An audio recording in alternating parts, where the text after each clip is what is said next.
নমস্কার। জয় শ্রী গণেশ। স্বাগতম আপনাদের প্রত্যেককে আজকের অনুষ্ঠানে। আজকে আলোচনা করব রাশি কর্কটকে নিয়ে এবং কর্কট রাশির জাতক জাতিকাদের রাহু এবং মঙ্গলের যে অ্যাসপেক্ট। আপনারা জানেন যে মঙ্গল বর্তমানে আছেন তুলাতে, তবে 27 অক্টোবর 2025 মঙ্গলের রাশি পরিবর্তন হবে এবং মঙ্গল বৃশ্চিক রাশিতে প্রবেশ করবে। এই যে বৃশ্চিক রাশি, এটি মঙ্গলের নিজস্ব ক্ষেত্র, জলতত্ত্বের রাশি, তবে মঙ্গল প্রভাবিত রাশি। প্রকৃতিতে এই রাশিটি কিন্তু স্থির প্রকৃতির। তার মানে কর্কট সেও জলরাশির। আপনি দেখুন খেয়াল করে, তিনটে জলরাশির প্রকৃতি তিন। কর্কট চর প্রকৃতির, বৃশ্চিক স্থির প্রকৃতির এবং মীন ডুয়াল প্রকৃতির। Very significant. আজকে কর্কটের পঞ্চমে মঙ্গলের চতুর্থ দৃষ্টি কর্কটের ঠিক চলে যাচ্ছে অষ্টমে, যেখানে বসে আছে Rahu, and that is very significant. দেখুন, সব ট্রানজিট ভালো হয় না, কিছু ট্রানজিট সমস্যা তৈরি করে। আমাদের সেই সমস্যা থেকে নিজেদেরকে সেফ রাখার প্রচেষ্টাটা তৈরি করা উচিত। আজকে যদি আমরা সমস্যা থেকে নিজেদেরকে সেফ রাখতে না পারি, তাহলে নানা ধরনের সমস্যা আমাদের জীবনচক্রকে কিন্তু অ্যাটাক করবে। নানা ধরনের সমস্যায় আমরা কিন্তু জীবনচক্রে প্রভাবিত হব। তাই আমাদের উচিত কিছু কিছু সমস্যা থেকে নিজেদেরকে সেফ রাখার প্রচেষ্টা করা। এই সঞ্চার পরিবর্তনশীল সঞ্চার। এই সঞ্চারের আলটিমেট যে রেজাল্ট, আলটিমেট যে ফলাফল, সেটা অত্যন্ত গুরুত্বপূর্ণ। এই সঞ্চারের প্রভাবে আপনার জীবনচক্রের কয়েকটি বিষয় অনেকটাই পরিবর্তিত হতে পারে। এই সঞ্চারের প্রভাবে আপনার জীবনচক্রের বিভিন্ন ধরনের বিষয় সমস্যার মধ্যে আপনি অন্তত পড়তে পারেন, বা পড়ার একটা সম্ভাবনা কিন্তু অতিরিক্ত মাত্রায় রয়েছে। আমি আপনাদের বলে রাখি, বহু জাতক জাতিকারা কর্কটের, তারা ড্রাইভিং করেন এবং আমি বলবো ড্রাইভিং করুন, কেন করবেন না। কিন্তু এই ট্রানজিট সচেতনতা রাখতে পরামর্শ দেয়। এবং একটা কথা বলি, অনেকেই দেখবেন রত্ন পরিধান করে আছেন, কেন পরবেন না, অবশ্যই পরুন, ধারণ করুন। কিন্তু সমস্যা হচ্ছে, ম্যাক্সিমাম ক্ষেত্রে আমি দেখি যে লাল প্রবাল এবং গোমেদ একসাথে পড়ে আছে পাশাপাশি আঙুলে, বা একটা হয়তো বাজুবন্ধনী করেছেন, তার মধ্যে দুটো রত্ন পাশাপাশি রেখেছেন। এই কনসেপ্টগুলো সঠিক নয়। হ্যাঁ, বিশেষ বিশেষ প্রয়োজনে দুটি রত্ন একসাথে ব্যবহার করা যেতে পারে, তবে সেটি হয়তো 100 জনের মধ্যে একজনের প্রয়োজন। যারা ভুল রত্ন পরিধান করে আছেন, মঙ্গল অষ্টমপতি, মঙ্গলের রত্ন পড়েছেন, বা সিগনিফিকেন্টলি আমরা দেখছি যে আপনি ধারণ করেছেন অন্য আর একটা রত্ন যেটি গোমেদ, এবং রাহু আপনার অষ্টমে বসে আছে, তাদের ক্ষেত্রে এই সময় একটু বেশি সেফ থাকার প্রয়োজনীয়তা রয়েছে। তবে ওভারঅল যারা গাড়ি চালান, যারা ড্রাইভিং করেন এবং র্যাশ ড্রাইভিং করেন, অতিরিক্ত মাত্রায় র্যাশ ড্রাইভিং করেন, সময়টাকে বেশি গুরুত্ব দেন জীবনের মূল্যের থেকে, তাদের কিন্তু সচেতন থাকতে হবে। কর্কট রাশি যদি আপনার হয়, ড্রাইভিং করার ক্ষেত্রে, র্যাশ ড্রাইভিং করার ক্ষেত্রে কোনো রকম পরামর্শ দিচ্ছি না, কোনো রকম দ্রুততা মেনটেন করে পথ চলার পরামর্শ দিচ্ছি না। যা করবেন সুস্থতা সহকারে করবেন, ধীরে সুস্থে করার চেষ্টা করবেন, ধীরে সুস্থে এগোনোর চেষ্টা করবেন, আপনার মঙ্গল হবে, কোনো সমস্যা হবে না। আর একটা কথা আপনাদেরকে আমি বলে রাখি, আর একটা কথা আমার মনে হয় বলা উচিত আপনাদেরকে। কি বলা উচিত?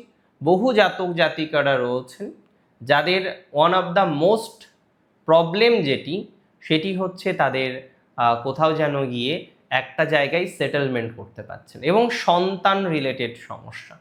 যে সমস্ত জাতক জাতিকারা সমস্যার মধ্যে থাকেন, সন্তান রিলেটেড বিভিন্ন রকম ইস্যুস আপনাদেরকে প্রভাবিত করে, সন্তান রিলেটেড বিভিন্ন যন্ত্রণার মধ্যে যারা থাকেন, যে না সব ঠিক আছে বাট সন্তান ক্ষেত্রটা ডিস্টার্ব, সব ঠিক আছে সন্তানের কারণে চিন্তায়, বিকজ আইভিএফে যাচ্ছেন, হয়তো কোনো কারণে ভালো ফল পাচ্ছেন না, অন্যান্য ধরনের প্রসেসগুলো ফলো করছেন, হয়তো কোনো কারণে ভালো ফল পাচ্ছেন না। যারা এই ধরনের বিষয়ে চিন্তায় থাকেন, এই ধরনের বিষয়ে দুশ্চিন্তায় থাকেন, এই ধরনের বিষয়ে যাদের প্রবলেম সলভ হচ্ছে না, তারা এই সময়ে রিস্ক নেবেন না। দেখুন, খুব বেশি দিনের ট্রানজিট নয়, 27শে অক্টোবর থেকে 7ই ডিসেম্বর, মাত্র 40 দিনের একটি ট্রানজিট। তবে এই ট্রানজিটের ইম্প্যাক্ট অনেক। কর্কটের লাইফ 180 ডিগ্রি কিন্তু ঘুরে যেতে পারে। এই সময়ে কর্কট রাশির জাতক জাতিকাকে যথেষ্ট পরিমাণে সতর্কতা অবলম্বন করতে হবে। এটা যদি মেনটেন না করেন তাহলে কিন্তু মুশকিল। এই সময়ে কর্কটকে সচেতন থাকতে হবে, অতিরিক্ত সচেতনতা মেনটেন করতে হবে। যত রকমভাবে সচেতনতা মেনটেন করা যায় তত রকমভাবে সচেতনতা মেনটেন করতে হবে। কোনো রকম আইনি বিষয়ে না জড়ানোই ভালো। কোনো ঝামেলা হলে আউটসাইড সেটেলমেন্ট করার চেষ্টা করবেন। এই সময় কাউকে বিশ্বাস করে আর্থিক লেনদেন করবেন না। ইনভেস্টমেন্ট করবেন, খুব ভালো কথা। রিনাউন্ড যদি কোনো জায়গা থাকে সেখানে ইনভেস্টমেন্ট করতে পারেন। নো রিস্কে ইনভেস্ট করতে পারেন। গতিতে নিয়ন্ত্রণ রাখবেন। আইভিএফ বা ইত্যাদি প্রসিডিওর যদি অলরেডি শুরু না হয়ে থাকে তাহলে ডিসেম্বরে গিয়ে আবার শুরু করুন। যদি অলরেডি শুরু হয়ে থাকে তাহলে নিশ্চিন্তে, চিন্তা ছাড়া কন্টিনিউ করুন, ভালো ফল পাবেন, অসুবিধা হবে না। দুশ্চিন্তা করলে সমস্যা বেশি। যত দুশ্চিন্তা কম করবেন, জানবেন আপনি ভালো আছেন, আপনি মেনটেন করতে পারবেন, আপনি নিয়ন্ত্রণ করে পথ চলতে পারবেন।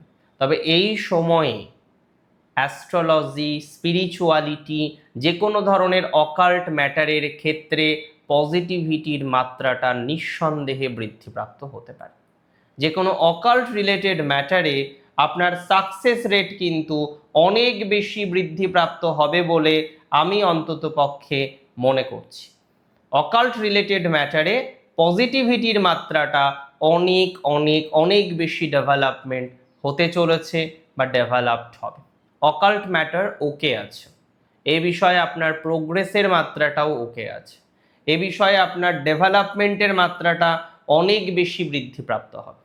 ইভেন যারা অকাল্ট বিষয় নিয়ে পড়াশোনা করেন, অ্যাটাচড আছেন, পড়ছেন, জানছেন, তথ্য পাচ্ছেন, মানুষকে জানাচ্ছেন, তাদের বেটার হবে। যে কোনো কনসালটেশন যারা প্রোভাইড করেন তাদের জন্য সময়টা ভালো। যারা সেলফ প্রফেশনে আছেন সময়টা নিঃসন্দেহে ভালো যাবে। আমি মনে করি এই ধরনের বিষয়ে পজিটিভিটির মাত্রাটা বাড়বে। নিজেকে যত এনহান্স করার চেষ্টায় যেতে পারবেন তত ভালো থাকতে পারবেন। তবে কিছু স্কিল ওরিয়েন্টেড কাজে যারা সংযুক্ত আছেন তাদের পজিটিভিটি বাড়বে। স্কিলের ক্ষেত্রে অনেকটা ডেভেলপমেন্ট বৃদ্ধিপ্রাপ্ত করতে পারেন। স্কিল ডেভেলপমেন্ট করার চেষ্টা করুন, সেটা আপনার জন্য শুভ হবে।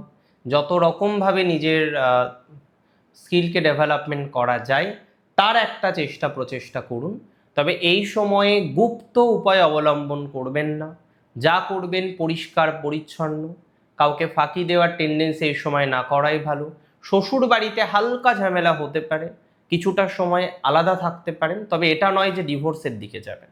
জাস্ট কিছু দিন, 10 দিন, 15 দিন, 5 দিন একটু হাওয়া বদল করতে পারেন। বাবার বাড়িতে গিয়ে কদিন থাকলেন বা একটু ঘুরতে চলে গেলেন হাজব্যান্ডের সাথে, সেটা করতে পারেন। কারণ ইনলস প্রবলেমটা এখন বহু কর্কট রাশির জাতক জাতিকাদের ইদানিংকালে কিন্তু বেড়েছে। তো যাদের ইনলস প্রবলেমটা ইদানিংকালে বেড়েছে, ইনলস প্রবলেম নিয়ে একটা ঝামেলার মধ্যে যারা ইদানিংকালে আছেন, তাদের একটু বেশি সতর্কতা রাখার প্রয়োজনীয়তা রয়েছে। তারা একটু বেশি সতর্কতা রাখুন, আলটিমেটলি আপনারা ভালোই থাকবেন। দেখুন, প্রবলেম ছাড়া তো কেউ পৃথিবীতে থাকে না। প্রবলেম জীবনে আসবেই, অশান্তি জীবনে আসবেই। আমাদের উচিত, আমাদের দায়িত্বে সেই অশান্তিকে মিনিমাইজ করা। আপনি যত অশান্তি মিনিমাইজ করতে পারবেন ততটাই আপকামিং টাইমে ভালো থাকবেন। এটার একটু চেষ্টা করুন, সেই চেষ্টাটাকে সাফল্যমণ্ডিত করার উদ্দেশ্যে এগোন। আপনার পজিটিভিটির মাত্রাটা নিঃসন্দেহে বৃদ্ধিপ্রাপ্ত হতে পারে। সো মানসিক চাপটা কম নিয়ে ধীরে ধীরে এগোতে থাকুন। অসুবিধা টুকটাক আছে, বিশেষ করে হঠাৎ সাডেন কিছু, সেই জায়গা থেকে সাবধানে থাকতে হবে। কোনো রকম রিস্ক নেওয়ার কাজ করবেন না। বাড়িতে ইলেকট্রিক খারাপ হয়ে গেছে, ইলেকট্রিকের কোনো কিছু, যারা ইলেকট্রিক কাজে দক্ষ তাদের সাথে পরামর্শ করুন, তারা কাজটা করুন। আপনি যেটা কম জানেন সেটাতে রিস্ক নিয়ে কোনো কাজ করবেন না, প্লিজ এটা একটু মাথায় রাখার চেষ্টা করবেন। আর যারা একটু নেশার সাথে যুক্ত, সবাই নয়, কর্কটের কিছু মানুষ, কর্কটের ম্যাক্সিমামই নেশা করে না, তো যারা যুক্ত তাদের বলছি তারা বুঝতে পারছেন এই সময়টা কন্ট্রোলে রাখতে হবে নিজেকে। ভালো থাকুন আপনার। জয় শ্রী গণেশ।